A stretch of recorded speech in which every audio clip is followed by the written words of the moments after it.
Kabajamootaaf jaalatamootaa hordoftoota simbootuu B20 waan jalatti argamtan nageenyi waaqayyoo hunduma keessaniif iyyuu yaa ta'u akkam jirtu nagaa keessanii jireenyi badhaadhaa. Egaa warroonni sabiskiraabii koo jalatti argamtan laayik sheer gochuudhaan koomentii kennuudhaan yaada keessaniin na jajjabeessaa isiniin jedha. Warroonni immoo gara yuutuubii kiyyatti dhuftan baga nagaan dhuftan isiniin jedhee jira. Laayik sheer sabiskiraabii gochuudhaan akkana jajjabeessitan abdii isinirraan qaba. Egaa guyyaa har'aa oduu durii yookiin sheekoo kan jedhu keessaa isiniif qabadhee dhiyaadheera. Haga xumuraa sagantaa kiyyaatti akkana hordoftan abdii isinirraan qaba. Oduu durii yookiin sheekoo Oromoo hattoota lamaan.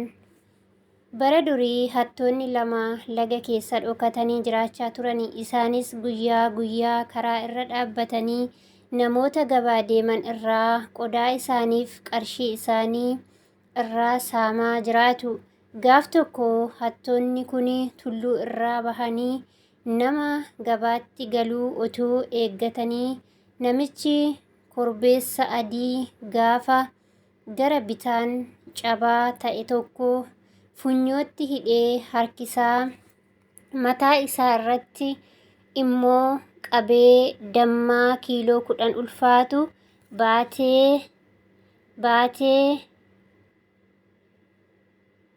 ulfaatu baatee aduu cimaarraa kan ka'ee gatantaraa gabaadhaa galuu tokko arge. Yeroo kana hattoonni kun akkamitti akka namicha kana irraa hoolaa adii sanaa fi damma irraa fudhatanii waliin mari'atani.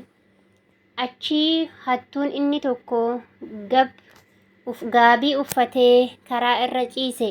Yommuu namichi bira ga'u obboleessoo nan dhiiftee hin darbin ani jaamaadha na fudhuu deemi jedhee kadhate.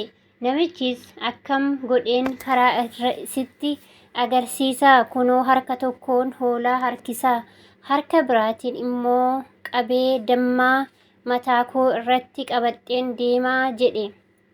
Hattichis maaloo ani funyoo hoolichaa siifan harkisa ati immoo harka koo na qabiitii deemta jedhe. Namichis akkuma hattichi jedhee funyoo hoolaa itti kennee harka isaa qabee karaa jalqabani. Utuu deemanii hattuunni inni tokko laga keessa dhokatee dugdaan dhaqee funyoo hoolaa irraa harkatti hoolitti fudhatee sokke. Hattuun inni jaamaan fakkaate sun takkaa deemee ka'ee abbaa hoolichaatiin obboleessoo funyoon natti salphate hoolaan kee nama hin rakkistu jedhee. Namichis yommuu garagalee ilaaluu funyoon duwwaa ta'uu isaa argee hin hirkate. Rafuu funyoon sitti salphatee duudaa biratti deebi'ee barbaade jedhee gaafate. Hattichi eenyu rafummaa natti salphate utuu xiqqoo ishee deebitee barbaaddee hin argatta jedhe.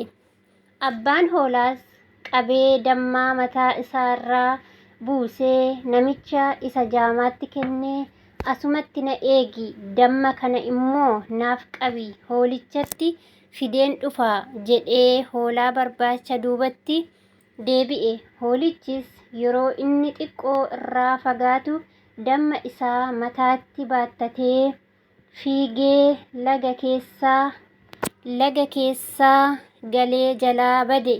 Namtichis hoolotti barbaadee waan dhabeef damma isaa fudhatee galuu yommuu inni deebi'u damma isaas ni dhabe.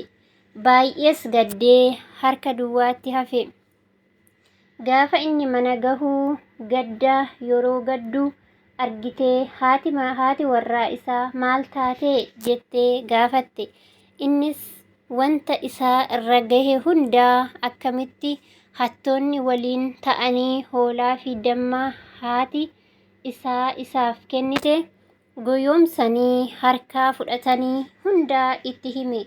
Isheenis kuni safuudha garuu homaa miti gaaf tokko hunduu hojii harka isaatii ni argata jettee isa jajjabeessite. Hattuunni inni lammaffaa gara gabaatti deebi'ee hoolaa fi damma namichaa goyoomsee fudhatee gurguruuf walii galanii gara gabaatti deebi'anii dhaqani. Yommuu deebi'an sa'aatii waan deemeef namootni baay'een gabaadhaa galanii namoota xiqqootu hafee ture. Hoolaan adiin gaafa marga cabaa seenu magaalicha keessatti baay'ee wanti beekamtu namootni itti dacha'anii asii fi achi hattoota lamaan gaaffiidhaan ija babbaasanii hoolaa kana eessaa fiddee gaaffiin isaan maaliif cabaa ta'e jedhaniis isa gaafatani. Hattoonni waa'ee hoolichaatti homaa waan hin beekneef waan deebisaniifi dhabani. Osoo jonja'anii poolisiin dhiyootti isaan hordofaa ture tokko itti dhiyaatee gaafa ilaalu hoolaa adiin suni magaalittii keessatti beekamaa taatee sana ta'uu ishee argee haadhi hoolaas ilmoo isheetiif kennaa kenniteefi yeroo jedhamu waan dhagahameef battalumaa sana hattoota ta'uu isaanii baree lamaanuma isaanii hidhaatti galche. Poolisichi konkolaataa isaatiin hoolaa fi damma sana qabatee gara mana namichaatti deeme. Poolisiin gaafa mana namichaa siqu namichi argee maaltu natti dhufemmoo gadda koo irratti gadda kana biraa naaf dabaluufi laata jedhee hedduu rifate. Poolisichi osoo ol seenee hoolaa fi damma namichaa deebisee kenneefi. Namichis gammachuudhaan akkas jedhe, yaa Waaqayyo, hoolaa fi dammi karaa dheeraa kana baachuu irraa na baraarte jedhee gammachuudhaan poolisicha galateeffate. Qoodee isaa fudhate. Egaa oduu durii yookiin baacoon kiyyaa asirratti xumuraa. Waan na dhaggeeffataniif galatooma. Torbee sagantaa biraatiin walitti deebina.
siachi siada yeroo ulfina kee galchu siya Oromia siya biyya siya Oromia siya biyya Ajamootaaf jaalatamootaa hordoftoota simbootuu B20 waan jalatti argamtan nageenyi waaqayyoo hunduma keessaniif iyyuu yaa ta'u akkam jirtu nagaa keessanii jireenyi badhaadhaa. Egaa warroonni sabiskiraabii koo jalatti argamtan laayik sheer gochuudhaan koomentii kennuudhaan yaada keessanii na jajjabeessaa isiniin jedha. Warroonni immoo gara yuutuubii kiyyatti dhuftan baga nagaan dhuftan isiniin jedhee jira. Laayik sheer sabiskiraabii gochuudhaan akkana jajjabeessitan abdii isinirraan qaba. Egaa guyyaa har'aa oduu durii yookiin sheekoo kan jedhu keessaa isiniif qabadhee dhiyaadheera. Haga xumuraa sagantaa kiyyaatti akkana hordoftan abdii isinirraan qaba. Oduu durii yookiin sheekoo Oromoo hattoota lamaan. Bara durii hattoonni lama laga keessa dhokatanii jiraachaa turani. Isaanis guyyaa guyyaa karaa irra dhaabbatanii namoota gabaa deeman irraa qodaa isaaniif qarshii isaanii irraa saamaa jiraatu. Gaaf tokko hattoonni kun tulluu irraa bahanii nama gabaatti galuu utuu eeggatanii namichi korbeessa adii gaafa gara bitaan cabaa ta'e tokko funyootti hidhee harkisaa mataa isaa irratti immoo qabee dammaa kiiloo 10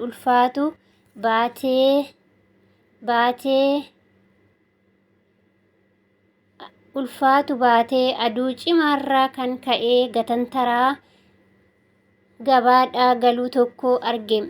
Yeroo kana hattoonni kun akkamitti akka namicha kana irraa hoolaa adii sanaa fi damma irraa fudhatanii waliin mari'atani.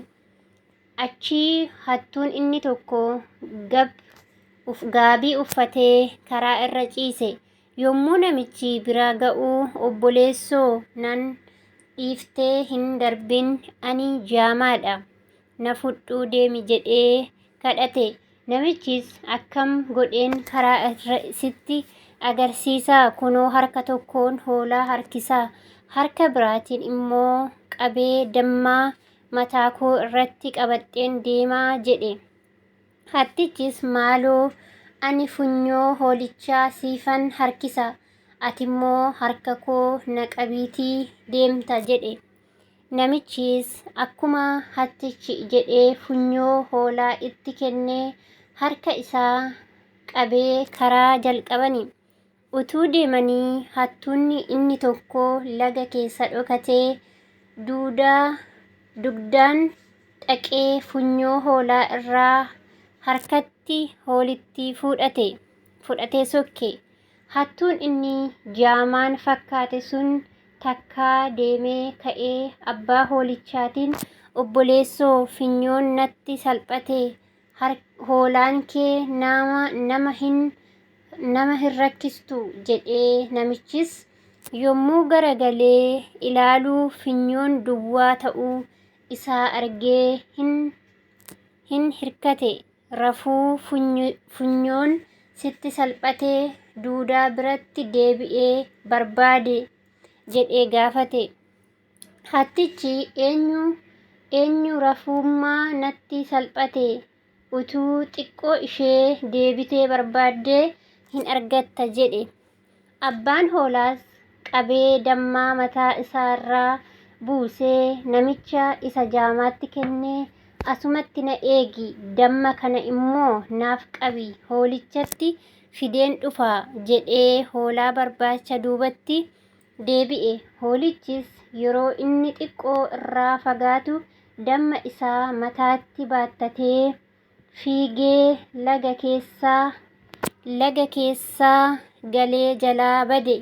Namtichis hoolotti barbaadee waan dhabeef damma isaa fudhatee galuu yommuu inni deebi'u damma isaas ni dhabe. Baay'ees gaddee harka duwwaatti hafe. Gaafa inni mana gahuu gadda yeroo gaddu argitee haati warraa isaa maal taatee jettee gaafatte. Innis wanta isaa irra gahe hundaa akkamitti hattoonni waliin ta'anii hoolaa fi damma haati isaa isaaf kennite goyoomsanii harkaa fudhatanii hundaa itti hime. Isheenis kuni safuudha garuu homaa miti gaaf tokko hunduu hojii harka isaatii ni argata jettee isa jajjabeessite. Hattoonni inni lammaffaa gara gabaatti deebi'ee hoolaa fi damma namichaa goyoomsee fudhatee gurguruuf walii galanii gara gabaatti deebi'anii dhaqani. Yommuu deebi'an sa'aatii waan deemeef namootni baay'een gabaadhaa galanii namoota xiqqootu hafee ture. Hoolaan adiin gaafa marga cabaa seenu magaalicha keessatti baay'ee wanti beekamtu namootni itti dacha'anii asii fi achi hattoota lamaan gaaffiidhaan ija babbaasanii hoolaa kana eessaa fiddee gaaffiin isaan maaliif cabaa ta'e jedhaniis isa gaafatani. Hattoonni waa'ee hoolichaatti homaa waan hin beekneef waan deebisanii fi dhabani. Osoo jonja'anii poolisiin dhiyootti isaan hordofaa ture tokko itti dhiyaatee gaafa ilaalu hoolaa adiin suni magaalittii keessatti beekamaa taatee sana ta'uu ishee argee haadhi hoolaas ilmoo isheetiif kenniteefi yeroo jedhamu waan dhagahameef battalumaa sana hattoota ta'uu isaanii baree lamaanuma isaanii hidhaatti galche. Poolisichi konkolaataa isaatiin hoolaa fi damma sana